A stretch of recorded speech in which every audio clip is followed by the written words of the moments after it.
नमस्कार, स्वागत आहे तुमचे आमच्या चॅनेलमध्ये। आवाज महामुंबईचा, शोध बातमीचा, कौल मनाचा।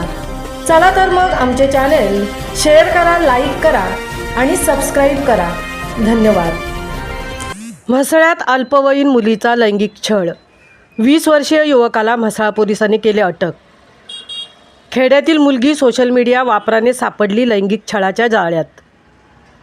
म्हसळा तालुक्यातील दुर्गम ग्रामीण भागातील अल्पवयीन मुलीचा लैंगिक छळ केल्याप्रकरणी म्हसळा पोलिसांनी पॉस्को ॲक्ट 2012 प्रमाणे जबरदस्तीने अल्पवयीन मुलीचे अपहरण, निर्दयीपणे लैंगिक संबंध, अत्यंत गंभीर स्वरूपाचा अत्याचार असा गंभीर गुन्हा नोंदवला असल्याचे सूत्रांनी सांगितले। गुन्ह्याचे गांभीर्य लक्षात घेऊन श्रीवर्धन उपविभागीय पोलीस अधिकारी श्रीमती सविता गर्जे, म्हसळा पोलीस स्टेशनचे सहाय्यक पोलीस निरीक्षक रवींद्र पारके यांनी घटनास्थळी तात्काळ भेट दिल्याचे तपासिक अधिकारी ज्ञानेश्वर एडवळे यांनी आवाज महामुंबईच्या प्रतिनिधींजवळ सांगितले।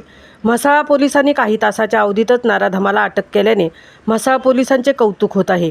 ग्रामीण भागातील मुलींनी सोशल मीडियाच्या माध्यमातून अनोळखी युवकाच्या मैत्रीमुळे ती लैंगिक अत्याचारात फसल्याचे समजले। पॉस्को कायद्यातील या गुन्ह्यासाठी आणि अत्याचारासाठी कठोर शिक्षा आणि जलद सुनावणीची तरतूद आहे। आवाज महामुंबईचा चॅनेलसाठी संजय खांपेटेंसह तृप्ती भोईर, म्हसळा।